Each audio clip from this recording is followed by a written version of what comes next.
ಸ್ನೇಹಿತರಿಗೆ ವಿಶೇಷವಾಗಿ ಸೂರ್ಯ ಧನು ರಾಶಿ ಪ್ರವೇಶ, ಇದನ್ನು ನಾವು ಧನುರ್ಮಾಸ ಅಂತ ಕೂಡ ಹೇಳ್ತೀವಿ.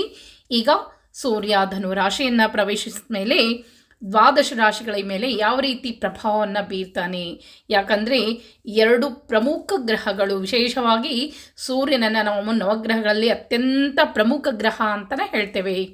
ಈಗ ಇನ್ನೊಂದು ಅಂದರೆ ವೈದಿಕ ಜ್ಯೋತಿಷ್ಯದಲ್ಲಿ ನಾವು ನೋಡೋದಾದರೆ ಗುರುಗ್ರಹ, ಈ ಧನುರಾಶಿ ಗುರುಗ್ರಹದ ಸ್ವಂತ ಮನೆ, ವಿಶೇಷ ಒಂದು ಫಲ ಇರ್ತದೆ. ಅದಕ್ಕಾಗಿ ಈ ಸಮಯದಲ್ಲಿ ಮಾಡಿದಂಥ ದಾನ ಧರ್ಮಗಳಿಗೆ ವಿಶೇಷ ಫಲಪ್ರಾಪ್ತಿ ಈ ದ್ವಾದಶ ರಾಶಿಗಳಿಗೆ ಈ ಧನುರ್ಮಾಸ ಯಾವ ರೀತಿ ಫಲವನ್ನು ತಂದುಕೊಡ್ತದೆ. ಯಾಕಂದರೆ ಈ ರೀತಿಯಾಗಿ ನಮ್ಮ ವೈದಿಕ ಜ್ಯೋತಿಷದಲ್ಲಿ ಕೆಲವು ಗ್ರಹಗಳು ಸಮ್ಮಿಲನ ಆದಾಗ ಅಥವಾ ಶುಭ ಗ್ರಹವನ್ನು ಪ್ರವೇಶ ಮಾಡಿದಾಗ ಈ ವಿಶೇಷ ಫಲಗಳಿರ್ತದೆ ಅಂತ ಹೇಳ್ತೇವೆ.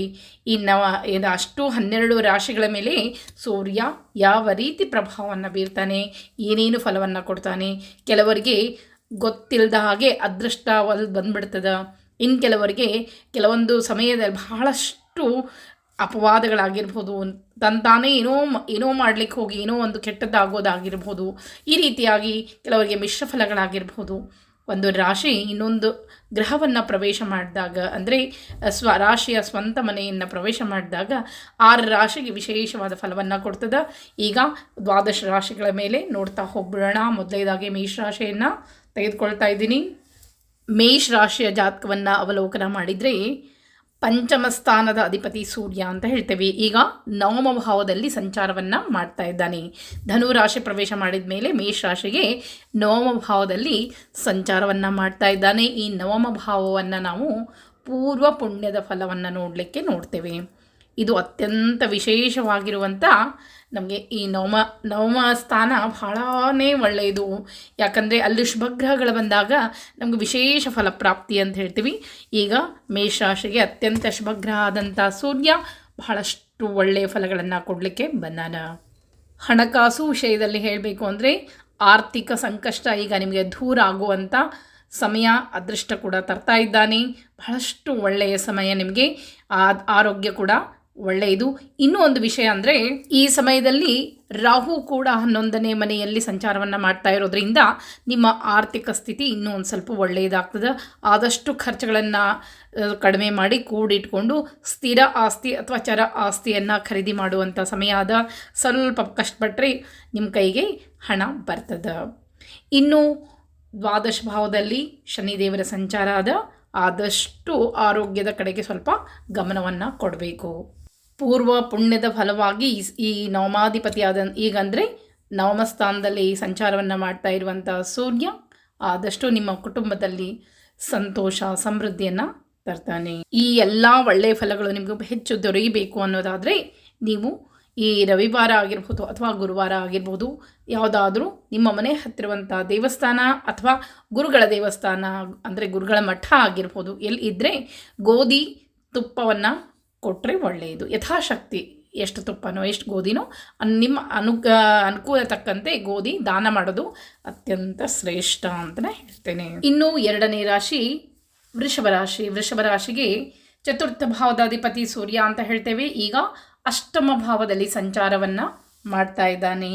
ಈ ಅಷ್ಟಮ ಭಾವವನ್ನು ಜ್ಯೋತಿಷದಲ್ಲಿ ಹೇಳೋದಾದರೆ ಮೃತ್ಯುಸ್ಥಾನ ಅಂತ ಹೇಳ್ತೇವೆ. ಅಷ್ಟಮ ಭಾವಕ್ಕೆ ಅಂದರೆ 8ನೇ ಮನೆಯನ್ನು ನಾವು ಮೃತ್ಯುಸ್ಥಾನ ಅಂತ ಹೇಳ್ತೇವೆ. ಅಂದರೆ ಆಕಸ್ಮಿಕವಾಗಿ ಯಾರಾದರೂ ಆತ್ಮಹತ್ಯೆ ಮಾಡಿಕೊಂಡಾಗ ಕೇಳ್ತಿರ್ತಾರೆ, ಈ ರೀತಿ ಯಾಕಾಯಿತು, ಅಥವಾ ಇನ್ಯಾರಿಗೋ ಈ ರೀತಿ ಆದಾಗ, ಅಪಮೃತ್ಯು ಆದಾಗ, ಅಪಘಾತಗಳ ಸಂಭವ, ಇದನ್ನೆಲ್ಲ ನೋಡೋದಾದರೆ ಅಷ್ಟಮ ಭಾವವನ್ನು ನೋಡ್ತಾರೆ. ಅಷ್ಟೇ ಅಲ್ಲ, ಆಕಸ್ಮಿಕವಾಗಿ ದ್ರವ್ಯ ಪ್ರಾಪ್ತಿಯಾಗೋದು ಕೂಡ ನಾವು ಅಷ್ಟಮ ಭಾವವನ್ನೇ ನೋಡಬೇಕಾಗ್ತದೆ. ಈ ಅಷ್ಟಮ ಭಾವದಲ್ಲಿ ಯಾವುದೇ ಗ್ರಹಗಳು ಬಂದಾಗ ಸ್ವಲ್ಪ ಕಷ್ಟವನ್ನು ಕೊಡೋದು ಒಳ್ಳೆಯದಲ್ಲನೇ ಅಂತ ಹೇಳ್ತೀವಿ ಅಷ್ಟಮ ಭಾವಕ್ಕೆ. ಹೀಗಾಗಿ ಅಷ್ಟಮ ಭಾವದಲ್ಲಿ ಸೂರ್ಯ ಪ್ರವೇಶ ಆಗಿರೋದ್ರಿಂದ ಸ್ವಲ್ಪ ಆರೋಗ್ಯದಲ್ಲಿ ತೊಂದರೆಗಳು ಆಗಬಹುದು. ನಾನಾ ಥರದ ತೊಂದರೆಗಳು, ಮಾನಸಿಕವಾಗಿ ಏನೋ ಒಂದು ಕಸಿವಿಸಿ ಆಗ್ತಾ ಇರೋದು, ಮನೆಯಲ್ಲಿ ಸರಳ ಒಂದು ಸಣ್ಣ ವಿಷಯಕ್ಕೂ ಜಗಳಗಳಾಗಬಹುದು. ಅಷ್ಟೇ ಅಲ್ಲ, ಈಗ ನಾವೇನೋ ಒಂದು ಹೇಳಲಿಕ್ಕೆ ಹೋಗಿರ್ತೀವಿ, ಅದನ್ನು ನಾವು ಒಳ್ಳೆಯ ರೀತಿಯಿಂದನೂ ಹೇಳಿದರೂ ಕೂಡ ಎದುರಲ್ಲಿರೋರು ಅದನ್ನು ತಪ್ಪಾಗಿ ಅರ್ಥ ಮಾಡಿಕೊಂಡು ನಮ್ಮ ಮೇಲೆ ಮುನಿಸ್ಕೊಳ್ಳೋದಾಗಿರ್ಬೋದು, ಕೋಪ ಮಾಡ್ಕೊಳ್ಳೋದಾಗಿರ್ಬೋದು. ಈ ರೀತಿ ಯಾವಾಗಲೂ ಹೇಳ್ತೀವಿ, ಸಮಯ ಒಳ್ಳೆಯದಿಲ್ಲ ಅಂದರೆ ನಾವು ಮಾಡುವಂಥ ಉತ್ತಮ ಕೆಲಸಗಳು ಕೂಡ ಇನ್ನೊಬ್ಬರಿಗೆ ಕೆಟ್ಟದಾಗೆ ಕಾಣಿಸ್ತಾವೆ ಅಂತ ಹೇಳ್ತೀವಿ. ಅದಕ್ಕಾಗಿ ಇದೆಲ್ಲವೂ ಗ್ರಹಗಳ ದೋಷದಿಂದ ಆಗ್ತದೆ. ಅದಕ್ಕಾಗಿ ವೃಷಭ ರಾಶಿಯವ್ರಿಗೆ ವಿಶೇಷವಾಗಿ ಒಂದು ಒಳ್ಳೆಯದು ಅನ್ನೋದಾದರೆ ಶನಿದೇವರು 11ನೇ ಮನೆಯಲ್ಲಿ ಸಂಚಾರವನ್ನು ಮಾಡ್ತಾ ಇರೋದ್ರಿಂದ ಇದು ಸ್ವಲ್ಪ ನಿಮಗೆ ಒಳ್ಳೆಯದು. ಯಾಕಂದರೆ ಆರ್ಥಿಕ ತೊಂದರೆಗಳು ಏನೇ ಬಂದರೂ ಕೂಡ ಅವರು ಎದುರಿಸುವಷ್ಟು ಒಂದು ಶಕ್ತಿಯನ್ನು ನಿಮಗೆ ಕೊಡ್ತಾರೆ.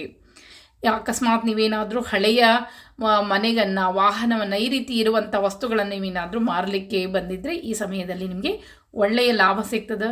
ಬಂದಂಥ ಹಣವನ್ನು ನೀವು ಅದನ್ನು ಸರಿಯಾದ ರೀತಿಯಲ್ಲಿ, ಯಾಕಂದರೆ ಮೋಸ ಹೋಗುವಂಥ ಬಹಳಷ್ಟು ಪ್ರಮೇಯಗಳಿರ್ತದೆ. ಅದಕ್ಕಾಗಿ ಎಚ್ಚರಿಕೆಯಿಂದ ಹಳೆಯ ವಾಹನ, ಮನೆ ಮಾರಾಟ ಮಾಡೋರಿದ್ದರೆ ಸ್ವಲ್ಪ ಎಚ್ಚರಿಕೆ ವಹಿಸೋದು ಒಳ್ಳೆಯದು.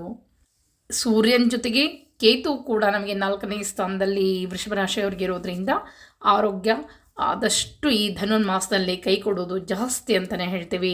ಬೆನ್ನು ನೋವು ಆಗಿರ್ಬೋದು, ಕೈಕಾಲು ನೋವುಗಳಾಗಿರ್ಬೋದು, ತಲೆನೋವುಗಳು, ಮೇಲಿನ ಮೇಲೆ ತಲೆನೋವುಗಳಾಗಿರ್ಬೋದು, ಕಣ್ಣಿನ ದೋಷಗಳಾಗಿರ್ಬೋದು, ಈ ರೀತಿಯಾಗಿ ಆದಷ್ಟು ಆರೋಗ್ಯದ ಕಡೆಗೆ ವೃಷಭ ರಾಶಿಯವರು ಎಚ್ಚರಿಕೆ ವಹಿಸೋದು ಒಳ್ಳೆಯದು. ಇನ್ನು ವಿದೇಶದಲ್ಲಿ ಏನಾದರೂ ಕೆಲಸ ಮಾಡಬೇಕು ಅಂಥೇಳಿ ಏನಾದರೂ ಪ್ರಯತ್ನವನ್ನು ಪಡ್ತಿದ್ರೆ ಈ ಒಂದು ತಿಂಗಳು ನಿಮಗೆ ಒಳ್ಳೆಯದ. ಅಂದರೆ ಈ ವಿದೇಶ ಕಂಪನಿಗಳಲ್ಲಿ ಕೆಲಸವನ್ನು ಮಾಡಬೇಕು ಅಂಥೇಳಿ ಏನಾದರೂ ಪ್ರಯತ್ನವನ್ನು ಪಡ್ತಾ ಇದ್ದರೆ ಖಂಡಿತವಾಗಿಯೂ ಪ್ರಯತ್ನ ಪಟ್ಟರೆ ಒಳ್ಳೆಯದು ಆಗ್ತದೆ. ಆದಷ್ಟು ಆದಿತ್ಯದೇವನ್ನ ಈ ಒಂದು ಮಾಸ ಪರ್ಯಂತ ನೀವು ಪಠಣೆ ಮಾಡೋದು ಒಳ್ಳೆಯದು. ಸೂರ್ಯೋದಯಕ್ಕಿಂತ ಮುಂಚೆ ಸ್ನಾನವನ್ನು ಮಾಡಿಕೊಂಡು ನಿತ್ಯ ಆದಿತ್ಯತೆಯನ್ನು ಪಠಣೆಯನ್ನು ಮಾಡಿರಿ, ಖಂಡಿತವಾಗಿಯೂ ಒಳ್ಳೆಯದಾಗ್ತದೆ. ಆರೋಗ್ಯದಲ್ಲಿ ಕೂಡ ಸುಧಾರಣೆ ಕಾಣ್ತದೆ, ಇಲ್ಲಾಂದರೆ ಸ್ವಲ್ಪ ಆರೋಗ್ಯ ತೊಂದರೆ ಆಗ್ತದೆ. ಇನ್ನು 3ನೇ ರಾಶಿಯಾದಂಥ ಮಿಥುನ ರಾಶಿಯತ್ತ ಗಮನ ಕೊಡೋಣ. ಮಿಥುನ ರಾಶಿಯ ಜಾತಕವನ್ನು ಅವಲೋಕನ ಮಾಡಿದರೆ 3ಯ ಭಾವದ ಅಧಿಪತಿ ಸೂರ್ಯ ಅಂತ ಹೇಳ್ತೇವೆ. ಈಗ 7ಮ ಭಾವದಲ್ಲಿ ಸಂಚಾರವನ್ನು ಮಾಡ್ತಾ ಇದ್ದಾರೆ. 7ಮ ಭಾವವನ್ನು ಅಂದರೆ ನಾವು ಜ್ಯೋತಿಷ್ಯದಲ್ಲಿ 7ಮ ಭಾವವನ್ನು ಜಾಯಾಸ್ಥಾನ ಅಂತ ಹೇಳ್ತೇವೆ. ಹೆಂಡತಿ ಸುಖ, ಸ್ತ್ರೀ ಸೌಖ್ಯ, ಯಾವ ರೀತಿ ಹೆಂಡತಿ ಸಿಗ್ತಾಳೆ ಈ ರೀತಿಯನ್ನು ನೋಡಬೇಕು ಅನ್ನೋದಾದರೆ 7ಮ ಭಾವವನ್ನು ನೋಡ್ತಾರೆ. ಹೀಗಾಗಿ ಮಿಥುನ ರಾಶಿ 7ಮ ಭಾವದಲ್ಲಿ ಸೂರ್ಯ ಸಂಚಾರ ಬಹಳಷ್ಟು ಒಳ್ಳೆಯದು. ಮಿಥುನ ರಾಶಿಯವರು ಮದುವೆಗೆ ಏನಾದರೂ ನೀವು ಪ್ರಯತ್ನವನ್ನು ಪಡ್ತಿದ್ರೆ ಖಂಡಿತವಾಗಿಯೂ ಈ ಸಮಯದಲ್ಲಿ ಒಳ್ಳೆಯ ಸಂಬಂಧಗಳು ಕೂಡಿ ಬರ್ತದೆ. ಅಷ್ಟೇ ಅಲ್ಲ, ಹೆಂಡತಿಯೊಂದಿಗೆ ಜಗಳಾಡಿ ಬೇರೆ ಬೇರೆ ಆಗಿದ್ದರೆ ಈ ಸಮಯದಲ್ಲಿ ಹೋಗಿ ನೀವು ಸ್ವಲ್ಪ ಕನ್ವಿನ್ಸ್ ಮಾಡಿಕೊಂಡ್ರೂ ಕೂಡ ಮತ್ತೆ ಗಂಡ ಹೆಂಡತಿ ಇಬ್ಬರು ಕೂಡಿಕೊಂಡು ಇರುವಂಥ ಸಮಯ. ಅಂದರೆ ಜಗಳಗಳು ಎಲ್ಲ ಮುಗಿದು ಮತ್ತೆ ನಿಮ್ಮ ಹೆಂಡತಿ ಬರಬಹುದು. ಅದಕ್ಕಾಗಿ ಮಿಥುನ ರಾಶಿಯವರಿಗೆ ಈ ಸಮಯ ಬಹಳಷ್ಟು ಒಳ್ಳೆಯದು. ವಿದ್ಯಾರ್ಥಿಗಳಿಗೂ ಕೂಡ ಬಹಳಷ್ಟು ಒಳ್ಳೆಯ ಸಮಯ ಅದ ಅಂತ ಹೇಳ್ತೀನಿ. ಯಾವುದಾದ್ರೂ ಎಕ್ಸಾಮ್ ಕಟ್ಟಬೇಕು ಅಂತಿದ್ರೆ ಖಂಡಿತವಾಗಿಯೂ ಈ ಸಮಯದಲ್ಲಿ ಒಳ್ಳೆಯ ಫಲಿತಾಂಶ ನಿಮಗೆ ಬರ್ತದೆ. ಅಷ್ಟೇ ಅಲ್ಲ, ನೌಕರಿಗಾಗಿ ಅಂದರೆ ಉದ್ಯೋಗಕ್ಕಾಗಿ ಯಾರೂ ಪ್ರಯತ್ನವನ್ನು ಪಡ್ತಿದ್ರಿ, ಇಷ್ಟಾರ್ಥ ಸಿದ್ಧಿಗಾಗಿ ಈ ಒಂದು ಸಮಯದಲ್ಲಿ ಒಂದು ತಿಂಗಳ ಧನುರ್ಮಾಸ ಒಂದು ತಿಂಗಳ ಪರ್ಯಂತ ವಿಷ್ಣು ಸಹಸ್ರನಾಮವನ್ನು ಹೇಳ್ತಾ ಇಷ್ಟಾರ್ಥವನ್ನು ಹೇಳಿಕೊಂಡು ವಿಷ್ಣು ಸಹಸ್ರನಾಮವನ್ನು ಮಿಥುನ ರಾಶಿಯವರು ಹೇಳಿ ಪಾರಾಯಣ ಮಾಡಿದರೆ ಖಂಡಿತವಾಗಿಯೂ ಒಳ್ಳೆಯ ಫಲ ಪ್ರಾಪ್ತಿಯಾಗ್ತದೆ, ಇಷ್ಟಾರ್ಥ ಸಿದ್ಧಿ ಆಗ್ತದೆ, ಒಳ್ಳೆಯ ಉದ್ಯೋಗ ಪ್ರಾಪ್ತಿ ಆಗ್ತದೆ. ಒಳ್ಳೆಯ ಹೆಣ್ಣು ಮಕ್ಕಳಿಗೆ ಗಂಡು ಹುಡುಕ್ತಿದ್ರೆ, ಗಂಡು ಮಕ್ಕಳಿಗೆ ಹೆಣ್ಣು ಹುಡುಕ್ತಾ ಇದ್ದರೆ ಇಬ್ಬರಿಗೂ ಕೂಡ ಒಳ್ಳೆಯದಾಗ್ತದೆ. ಈ ಸಮಯ ನೀವು ಎಷ್ಟು ಪ್ರಯತ್ನವನ್ನು ಪಡ್ತೀರೋ ಅಷ್ಟು ಒಳ್ಳೆಯ ರೀತಿಯಲ್ಲಿ ಎಲ್ಲವೂ ಫಲಪ್ರಾಪ್ತಿ ಆಗ್ತದೆ. ವಿದ್ಯಾರ್ಥಿಗಳು ಕೂಡ ಬೆಳಗ್ಗೆ ಬೇಗನೆ ಎದ್ದು ವಿಷ್ಣು ಸಹಸ್ರನಾಮ ಪಾರಾಯಣ ಮಾಡಿದರೆ ನೀವು ಅಂದುಕೊಂಡಂಥ ಎಷ್ಟು ಅಂಕಗಳು ಬರಬೇಕು, ಯಾವೊಂದು ಕೋರ್ಸನ್ನು ಏನಾದರೂ ಕ್ರ್ಯಾಶ್ ಮಾಡಬೇಕು ಅಂತಿದ್ರೆ ಖಂಡಿತವಾಗಿಯೂ ಒಳ್ಳೆಯ ಫಲಗಳು ಪ್ರಾಪ್ತಿ ಆಗ್ತದೆ. ಇನ್ನು 4ನೇ ರಾಶಿ ಕರ್ಕ ರಾಶಿಯತ್ತ ಗಮನ ಕೊಡೋಣ. ಕರ್ಕ ರಾಶಿಯ 2ಯ ಭಾವದ ಅಧಿಪತಿ ಸೂರ್ಯ ಅಂತ ಹೇಳ್ತೀವಿ. ಈಗ 6ಮ ಭಾವದಲ್ಲಿ ಅಂದರೆ 6ನೇ ಮನೆಯಲ್ಲಿ ಸಂಚಾರವನ್ನು ಮಾಡ್ತಾ ಇದ್ದಾರೆ. 6ನೇ ಮನೆಯನ್ನು ನಾವು ಜಾತಕದಲ್ಲಿ ನೋಡೋದಾದರೆ ರಿಪುಭಾವ ಅಂತ ಹೇಳ್ತೇವೆ. ಅಂದರೆ ಶತ್ರು ಕಾಟ, ಅನಾರೋಗ್ಯದಿಂದ ತೊಂದರೆಯಿಂದ ಬಳಲ್ತಾ ಇದ್ದರೆ ಈ ರೀತಿಯಾಗಿ ಕರ್ಕರಾಶಿಲಿ 6ನೇ ಮನೆಯಲ್ಲಿ ಸೂರ್ಯ ಸಂಚಾರ ಆದಷ್ಟು ಈ ಕರ್ಕರಾಶಿಯವರಿಗೆ ಸ್ವಲ್ಪ ಕಿರಿಕಿರಿನೇ ಜಾಸ್ತಿ. ಅವರು ಮಾನಸಿಕವಾಗಿ ಬಹಳಷ್ಟು ನೊಂದ್ಕೊಳ್ತಾರೆ. ಅವರು ಎಷ್ಟು ಸೂಕ್ಷ್ಮ ಸ್ವಭಾವದವರು ಅಷ್ಟೇ ಹೆಚ್ಚಾಗಿ ಅವರು ಮಾನಸಿಕವಾಗಿ ಯಾವಾಗಲೂ ಯಾರಾದರೂ ಏನಾದರೂ ತೊಂದರೆಯನ್ನು ಕೊಡ್ತಾನೆ ಇರ್ತಾರೆ. ಹೀಗಾಗಿ ಅವರಿಗೆ ಹೆಚ್ಚು ಮಾನಸಿಕ ತೊಂದರೆಗಳು, ಯಾವಾಗ ಮಾನಸಿಕ ತೊಂದರೆ ಜೊತೆಗೆ ಸ್ವಲ್ಪ ಆರ್ಥಿಕ ತೊಂದರೆಗಳು ಕೂಡ ಹೆಚ್ಚಾಗಿಯೇ ಕಾಡ್ತಿರ್ತದೆ ಅಂತ ಹೇಳಿ ಈ ಕರ್ಕ ರಾಶಿಯವ್ರಿಗೆ. ಅದರಲ್ಲೂ ಈಗ ಶನಿ 9ನೇ ಸ್ಥಾನದಲ್ಲಿ ಅಂದರೆ ನವಮಾಧಿಪತಿಯಾಗಿ ಸಂಚಾರವನ್ನು ಮಾಡ್ತಾ ಇದ್ದಾರೆ. ಈಗ ಅಷ್ಟೇ ಅಲ್ಲ, ಈ ಒಂದು ಭಾವದಲ್ಲಿ 6ನೇ ಭಾವದಲ್ಲಿ ಸೂರ್ಯ ಕೂಡ ಸ್ವಲ್ಪ ಆರೋಗ್ಯದ ತೊಂದರೆಯನ್ನು ತೋರಿಸ್ತಾನೆ. ಮಾನಸಿಕವಾಗಿ ನಾನಾ ಥರದ ರೀತಿಯಿಂದ ತೊಂದರೆಗಳು ಬರ್ತದೆ. ಅನಗತ್ಯವಾಗಿ ಏನೋ ಅಂದ್ಕೊಂಡಿರ್ತೀವಿ, ಇನ್ನೇನೋ ಒಂದು ಖರ್ಚುಗಳು ಬರ್ತಿರ್ತದೆ. ಈ ರೀತಿಯಾಗಿ ಆದಷ್ಟು ಆರೋಗ್ಯದ ಕೂಡ ನೀವು ಹೆಚ್ಚು ಗಮನವನ್ನು ಕೊಡೋದು ಒಳ್ಳೆಯದು ಅಂತಲೇ ಹೇಳ್ತೀನಿ. ಇನ್ನು ಏನಾದರೂ ಈ ಸಮಯದಲ್ಲಿ ನೀವು ಕೆಲಸವನ್ನು ಬಿಟ್ಟು ಬೇರೆ ಏನಾದರೂ ಕೆಲಸಗಳನ್ನು ಅಂದರೆ ನಿಮ್ಮ ಈಗ ನನ್ನ ಬರ್ತಾ ಇರುವಂಥ ಹಣ ನಂಗೆ ಸಾಲ್ತಾ ಇಲ್ಲ, ಈ ಕೆಲಸವನ್ನು ಬದಲಾಯಿಸಬೇಕು, ಈ ರೀತಿಯಾಗಿ ಯೋಚನೆ ಮಾಡ್ತಿದ್ರೆ ಈಗ ಮಾಡ್ಬೋದು. ಕೆಲಸಕ್ಕೆ ಏನೂ ತೊಂದರೆ ಇಲ್ಲ. ಕೆಲಸವನ್ನು ಬದಲಾವಣೆ ಮಾಡಬೇಕು ಅಂತ ಅನಿಸಿದರೆ ಖಂಡಿತವಾಗಿ ಮಾಡಿರಿ. ಒಳ್ಳೆಯ ಒಂದು ಕೆಲಸ ದೊರೆಯುವಂಥ ಸಾಧ್ಯತೆ ಕೂಡ ನಿಮಗದ. ನೀವು ಯಾರು ಕರ್ಕರಾಶಿಯವರಿದ್ದೀರೋ ಆದಷ್ಟು ದುರ್ಗಾದೇವಿಗೆ ಸಾಯಂಕಾಲ ಸಮಯದಲ್ಲಿ ದುರ್ಗಾ ದೇವಸ್ಥಾನಕ್ಕೆ ಹೋಗಿ ದೀಪದಾನ, ಎಣ್ಣೆ ದಾನ ಅಥವಾ ಆ ದೇವಸ್ಥಾನದಲ್ಲಿ ಹೋಗಿ ದೀಪವನ್ನು ಹಚ್ಚಿ ಬರಬೇಕು.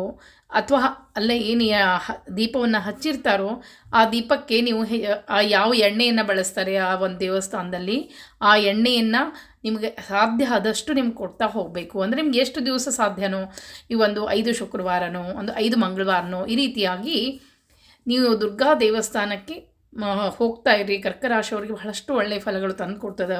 ದುರ್ಗೆಯ ಆರಾಧನೆ ಮಾಡೋದು ಒಳ್ಳೆಯದು. ಇನ್ನು ಕರ್ಕರಾಶಿಯವರು ಆದಷ್ಟು ಮಾನಸಿಕವಾಗಿ ತೊಂದರೆಯನ್ನು ಕಳೆದುಕೊಳ್ಬೇಕು ಅಂದರೆ ಚಂದ್ರನ ಆರಾಧನೆ, ಓಂ ಚಂದ್ರಾಯ ನಮಃ ಅಂಥೇಳಿ ಇದನ್ನು ನೀವು ಸಾಯಂಕಾಲ ಸಮಯದಲ್ಲಿ ಒಂದು 11 ಬಾರಿ ಹೇಳಿದರೂ ಕೂಡ ನಿಮ್ಮ ಮಾನಸಿಕವಾಗಿ ಎಷ್ಟೋ ತೊಂದರೆಗಳು ದೂರ ಆಗ್ತದೆ. ಇನ್ನು ದುರ್ಗಾ ಅಂತಂದರೆ ದುರ್ಗೆ ಯಾವುದೇ ಅವತಾರ ಇರಲಿ ಆ ದೇವಸ್ಥಾನಕ್ಕೆ ಹೋಗಿ ಎಣ್ಣೆಯನ್ನು ಕೊಟ್ಬಿಡ್ಬೋದು. ಮುಂದಿನ ರಾಶಿ ಸೂರ್ಯನ ಸ್ವಂತ ಮನೆಯಾದಂಥ ಸಿಂಹರಾಶಿಯತ್ತ ಗಮನ ಕೊಡೋಣ. ಸಿಂಹರಾಶಿಯ ಲಗ್ನ ಭಾವದ ಅಧಿಪತಿ ಸೂರ್ಯ ಅಂತ ಹೇಳ್ತೇವೆ. ಈಗ ಪಂಚಮ ಭಾವದಲ್ಲಿ ಸಂಚಾರವನ್ನು ಮಾಡ್ತಾ ಇದ್ದಾರೆ. ಈ ಪಂಚಮ ಭಾವವನ್ನು ನಾವು ಜಾತಕದಲ್ಲಿ ನೋಡೋದಾದರೆ ಸುತಸ್ಥಾನ ಅಂತ ಹೇಳ್ತೇವೆ. ಅಂದರೆ ಸಂತತಿಯಿಂದ ಸೌಖ್ಯ ಸಿಗ್ತದೋ, ವಿದ್ಯೆ ಬುದ್ಧಿ ಈ ರೀತಿಯಾಗಿ ಮಕ್ಕಳ ವಿದ್ಯಾಭ್ಯಾಸ ಹೇಗಿರ್ತದೆ, ಮಕ್ಕಳು ಯಾವ ರೀತಿಯಾಗಿ ಅವರಿಂದ ಯಾವ ರೀತಿ ಸೌಖ್ಯ ನಮಗೆ ದೊರೀತದೆ ಅದನ್ನು ನೋಡಬೇಕು ಅಂದರೆ ಪಂಚಮ ಭಾವವನ್ನು ನೋಡಬೇಕಾಗ್ತದೆ. ಈ ಪಂಚಮ ಭಾವದಲ್ಲಿ ಸೂರ್ಯ ಸಂಚಾರ ಒಳ್ಳೆಯದು ಅಂತ ಹೇಳ್ತೇವೆ. ಮಕ್ಕಳಿಗೆ ಏನಾದರೂ ಉದ್ಯೋಗವನ್ನು ಹುಡುಕ್ತಿದ್ರೆ ಖಂಡಿತವಾಗಿಯೂ ಅದರಿಂದ ನಿಮಗೆ ಒಳ್ಳೆಯ ಒಂದು ವಿಷಯವನ್ನು ಕೇಳಲಿಕ್ಕೆ ಸಿಗ್ತದೆ. ಅಷ್ಟೇ ಅಲ್ಲ, ನಿಮ್ಮ ಒಂದು ಉದ್ಯೋಗ ಕೂಡ ಬಹಳಷ್ಟು ಒಳ್ಳೆಯ ಒಂದು ಪ್ರಗತಿಯತ್ತ ಹೋಗ್ತದೆ ಅಂತ ಹೇಳ್ತೀನಿ. ಉದ್ಯೋಗ ಯಾರು ಅರಸ್ತಾ ಇದ್ದೀರಿ ಉದ್ಯೋಗಕ್ಕೆ ಕೂಡ ನಿಮಗೆ ಒಳ್ಳೆಯದಾಗ್ತದೆ. ವ್ಯಾಪಾರಸ್ಥರಿಗೂ ಕೂಡ ಒಳ್ಳೆಯ ಲಾಭದ. ವಿದೇಶದಲ್ಲಿ ಏನಾದರೂ ಕೆಲಸಕ್ಕೆ ನೀವು ಪ್ರಯತ್ನವನ್ನು ಪಡ್ತಿದ್ರೆ ಖಂಡಿತವಾಗಿಯೂ ಈ ಸಮಯದಲ್ಲಿ ನೀವು ಪ್ರಯತ್ನ ಪಟ್ಟರೆ ಆಗ್ಬೋದು. ಸರ್ಕಾರಿ ಉದ್ಯೋಗಕ್ಕಾಗಿ ನೀವೇನು ಪ್ರಯತ್ನ ಪಡ್ತಾ ಇದ್ದರೆ ಖಂಡಿತವಾಗಿಯೂ ಒಳ್ಳೆಯ ಒಂದು ಫಲಿತಾಂಶ ಈ ಸಿಂಹರಾಶಿಯವರಿಗೆ ಬಹಳಷ್ಟು ಒಳ್ಳೆಯ ಫಲಗಳು ಈ ಧನುರ್ಮಾಸ ತಂದು ಕೊಡ್ತಾ ಇದೆ. ಅಷ್ಟೇ ಅಲ್ಲ, ಕೇತು ಕೂಡ ಲಗ್ನ ಭಾವದಲ್ಲಿ ಸಂಚಾರವನ್ನು ಮಾಡ್ತಾ ಇರೋದ್ರಿಂದ ನೀವು ಎಲ್ಲಿ ಕೆಲಸಗಳನ್ನು ಮಾಡ್ತೀರೋ ಹೆಚ್ಚು ಅಂತ ಪ್ರಯತ್ನವನ್ನು ಪಟ್ಟರೆ ಮೇಲಿನ ಸ್ಥಾನಕ್ಕೆ ಕೂಡ ಹೋಗಲಿಕ್ಕೆ ನಿಮಗೆ ಒಳ್ಳೆಯ ಅವಕಾಶ ಇರ್ತದೆ. ಪ್ರಭಾವಿ ಜನರ ಒಂದು ಸಹಕಾರ ಕೂಡ ನಿಮಗೆ ದೊರೀತದೆ. ನೀವು ಒಂದು ಪ್ರಯತ್ನ ಪಟ್ಟರೆ ಖಂಡಿತವಾಗಿಯೂ ಸಕಾರಾತ್ಮಕ ಅಂಶಗಳು ನಿಮಗೆ ದೊರೀತದೆ ಈ ಧನುರ್ಮಾಸ.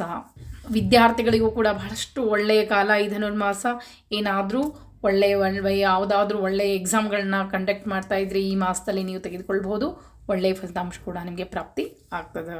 ಇನ್ನು ಕನ್ಯಾ ರಾಶಿಯತ್ತ ಗಮನ ಕೊಡೋಣ. ಕನ್ಯಾ ರಾಶಿಯ ಚತುರ್ಥ ಭಾವದಲ್ಲಿ ಸೂರ್ಯ ಸಂಚಾರ ಸಾಕಷ್ಟು ಒಳ್ಳೆಯ ಪ್ರಯೋಜನಗಳು ನಿಮಗೆ ಪ್ರಾಪ್ತಿಯಾಗ್ತಾ ಇದೆ. ಒಳ್ಳೆಯ ಹೊಸ ಮನೆ ಅಥವಾ ಜಾಗ ಏನಾದರೂ ಖರೀದಿಯನ್ನು ಮಾಡಬೇಕು ಅಂತಿದ್ದರೆ ಖಂಡಿತವಾಗಿಯೂ ಈ ಸಮಯದಲ್ಲಿ ನೀವು ಪ್ರಯತ್ನವನ್ನು ಪಟ್ಟರೆ ಈ ಧನುರ್ಮಾಸ ಒಳ್ಳೆಯ ಫಲ ಕೂಡ ನಿಮಗೆ ಸಿಗ್ತಾ ಇದೆ. ನೀವೇನಾದರೂ ವಾಹನ ಖರೀದಿ ಮಾಡಬೇಕು ಅಂತ ಬಹಳ ದಿವಸದಿಂದ ಕನಸಿದ್ರೆ ಖಂಡಿತವಾಗಿಯೂ ಈ ಸಮಯದಲ್ಲಿ ಸೂಕ್ತವಾಗಿ ನಿಮಗೆ ಕೈಗೂಡ್ತದೆ ನಿಮ್ಮ ಕನಸು. ಆದರೆ ಎಲ್ಲಿ ಕೆಲಸವನ್ನು ಮಾಡ್ತಿರೋ ಹೆಚ್ಚು ಕೆಲಸದ ಒತ್ತಡದಿಂದ ಮಾನಸಿಕವಾಗಿ ಸ್ವಲ್ಪ ತೊಂದರೆ ಅನುಭವಿಸ್ಬೋದು. ಆದರೂ ಕೂಡ ಇನ್ನೊಬ್ಬರ ಜೊತೆ ಮಾತನಾಡುವಾಗ ಸಮತೋಲನ ಕಾಪಾಡಿಕೊಳ್ಳೋದು ಒಳ್ಳೆಯದು ಅಂತಲೇ ಹೇಳ್ತೀನಿ. ಯಾಕಂದರೆ ನಾವು ಏನೋ ಕೆಲಸದ ಒತ್ತಡದಿಂದ ಮೇಲಿನ ಅಧಿಕಾರಿಗಳಿಗೆ ಏನಾದರೂ ಮಾತಾಡಿಬಿಟ್ರೆ ತೊಂದರೆ ಮುಂದೆ ಅನುಭವಿಸ್ಬೇಕಾಗ್ತದೆ. ಆದಷ್ಟು ಈ ಧನುರ್ಮಾಸ ನಿಮಗೆ ಕನ್ಯಾ ರಾಶಿಯವರಿಗೆ ಬಹಳಷ್ಟು ಒಳ್ಳೆಯ ಫಲಗಳನ್ನು ತಂದುಕೊಡ್ತಾ ಇದೆ. ದೇವರು ಧರ್ಮ ಆಚರಣೆಯನ್ನು ಮಾಡಿರಿ. ಇನ್ನು ವಿದ್ಯಾರ್ಥಿಗಳಿಗೂ ಬಹಳಷ್ಟು ಒಳ್ಳೆಯ ಫಲಗಳು ಈ ಒಂದು ಧನುರ್ಮಾಸ ತರ್ತಾ ಇದೆ. ಸೂರ್ಯ ಕೂಡ ಧನುರಾಶಿ ಪ್ರವೇಶ ಮಾಡಿದ ಮೇಲೆ ಕನ್ಯಾ ರಾಶಿಯವರ ಜೀವನದಲ್ಲಿ ಬಹಳಷ್ಟು ಬದಲಾವಣೆಯನ್ನು ಕಾಣ್ತೀರಿ. ನೀವು ಎಷ್ಟು ದೇವರು ಧರ್ಮ ಆಚರಣೆ ಪೂರ್ವ ಪುಣ್ಯ ಫಲವನ್ನು ಅಂದರೆ ಪೂರ್ವ ಪುಣ್ಯವನ್ನು ಎಷ್ಟು ಸಂಪಾದನೆ ಮಾಡಿರ್ತೀರೋ ಅವೆಲ್ಲ ಫಲಗಳು ಈಗ ನಿಮಗೆ ಪ್ರಾಪ್ತಿಯಾಗ್ತದೆ. ಬಹಳಷ್ಟು ಒಳ್ಳೆಯ ಫಲಗಳು ಕನ್ಯಾ ರಾಶಿಯವರಿಗೆ ದೊರೀತದೆ. ಕನ್ಯಾ ರಾಶಿಯವರು ಪೂರ್ಣ ಒಳ್ಳೆಯ ಫಲಗಳು ನಿಮಗೆ ಸಿಗಬೇಕು ಅಂದರೆ ಲಕ್ಷ್ಮೀ ನಾರಾಯಣ ಸ್ತೋತ್ರ ಅಂತ ಹೇಳ್ತೀವಿ, ಅಥವಾ ನಾರಾಯಣ ಕವಚ ಸ್ತೋತ್ರ ಅಂತ ಹೇಳ್ತೀವಿ. ನಿತ್ಯ ಪಾರಾಯಣ ಮಾಡೋದು ಈ ಧನುರ್ಮಾಸದಲ್ಲಿ ಮಾಡಿದರೆ ಬಹಳಷ್ಟು ಒಳ್ಳೆಯದು. ಲಕ್ಷ್ಮೀ ಸ್ತೋತ್ರ ಈಗಾಗಲೇ ಹೇಳಿಕೊಟ್ಟೇನಿ, ಅದನ್ನು ನಿತ್ಯ ಪಾರಾಯಣ ಮಾಡಿ ನೋಡ್ರಿ. ಈ ಧನುರ್ಮಾಸ ಪೂರ್ಣ ಫಲ ನಿಮಗೆ ಪ್ರಾಪ್ತಿ ಆಗ್ತದೆ. ಲಕ್ಷ್ಮೀ ಅನುಗ್ರಹ ಕೂಡ ಆಗ್ತದೆ. ಯಾಕಂದರೆ ಈ ಸಮಯ ನಿಮಗೆ ಬಹಳಷ್ಟು ಒಳ್ಳೆಯದ. ಅದನ್ನು ನೀವು ಪಡೆದುಕೊಳ್ಳೋದು ಅಂದರೆ ಅದನ್ನು ಪೂರ್ಣವಾಗಿ ನೀವು ಪಡೆದುಕೊಳ್ಬೇಕು ಅಂತಂದರೆ ಲಕ್ಷ್ಮಿ ಮತ್ತು ನಾರಾಯಣರ ಒಂದು ಆರಾಧನೆ ಈ ಸಮಯದಲ್ಲಿ ಮಾಡಿದರೆ ಖಂಡಿತವಾಗಿಯೂ ಬಹಳ ದಿವಸದ ಕನಸುಗಳು ನಿಮಗೆ ಈಡೇರ್ತದೆ. ವಿದ್ಯಾರ್ಥಿಗಳಿಗೂ ಕೂಡ ಬಹಳಷ್ಟು ಒಳ್ಳೆಯದ. ವಿದ್ಯಾರ್ಥಿಗಳು ಕೂಡ ಗಣಪತಿ ಆರಾಧನೆ ಮಾಡೋದ್ರಿಂದ ಬಹಳಷ್ಟು ಒಳ್ಳೆಯ ಫಲಗಳು ನಿಮಗೆ ಪ್ರಾಪ್ತಿಯಾಗ್ತದೆ ಅಂಥೇಳಿ ಈಗ 6 ರಾಶಿಗಳ ಬಗ್ಗೆ ತಿಳಿಸ್ಕೊಟ್ಟೀನಿ. ಮುಂದೆ ಇನ್ನು 6 ರಾಶಿಗಳ ಬಗ್ಗೆ ಮುಂದಿನ ವಿಡಿಯೋದಲ್ಲಿ ತಿಳಿಸ್ಕೊಡ್ತೀನಂತ. ಸರಳ ಪರಿಹಾರಗಳನ್ನ ಕೂಡ ಹೇಳ್ಕೊಡ್ತೀನಿ. ಅಷ್ಟು ಮಾಡ್ಕೊಳ್ರಿ ಸಾಕು, ಬಂದಂಥ ಎಷ್ಟೋ ಕಷ್ಟಗಳು ದೂರ ಆಗ್ತದೆ. ಈ ರೀತಿಯಾಗಿ ಮುಂದಿನ ಮತ್ತೆ ವಿಡಿಯೋದಲ್ಲಿ ಸಿಗ್ತೀನಿ. ನಮಸ್ಕಾರ.